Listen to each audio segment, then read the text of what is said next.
Bonjour à toutes et à tous, et bienvenue sur Maurice Flash Info.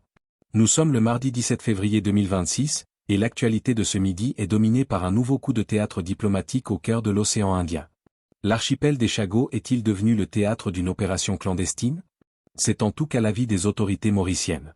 Hier, un petit groupe de 4 individus, mené par Mislay Mandarin, figure de proue d'un gouvernement chagosien en exil basé à Londres, a débarqué sur l'une des îles de l'archipel pour y proclamer son installation officielle.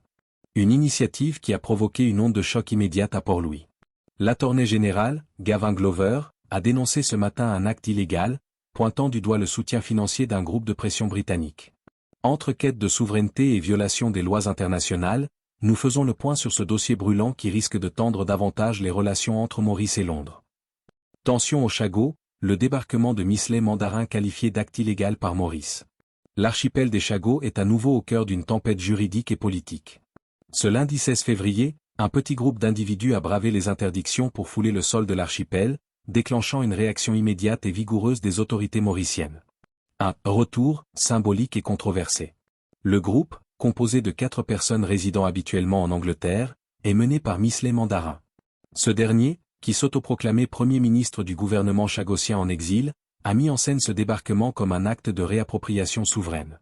À peine arrivés sur le sable de l'archipel, les membres du groupe ont proclamé leur installation officielle sur place, marquant ainsi une rupture avec les protocoles diplomatiques en vigueur.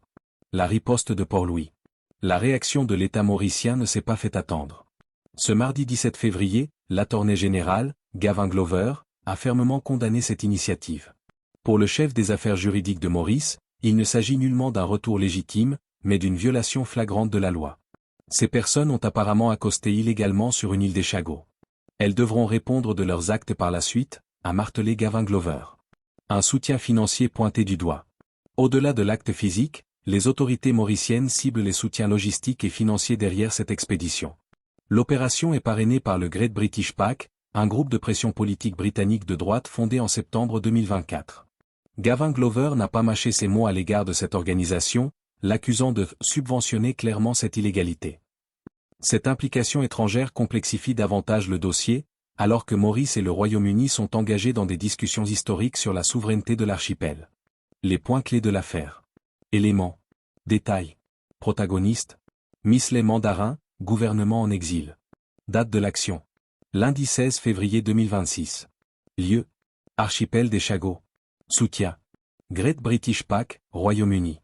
Position de Maurice. Acte illégal passible de poursuites judiciaires. Cette incursion forcée intervient dans un climat de transition délicat pour les Chagos. En défiant les autorités, Mislay Mandarin et ses partisans risquent non seulement des poursuites pénales, mais pourraient également fragiliser les accords diplomatiques durement négociés entre Maurice et Londres.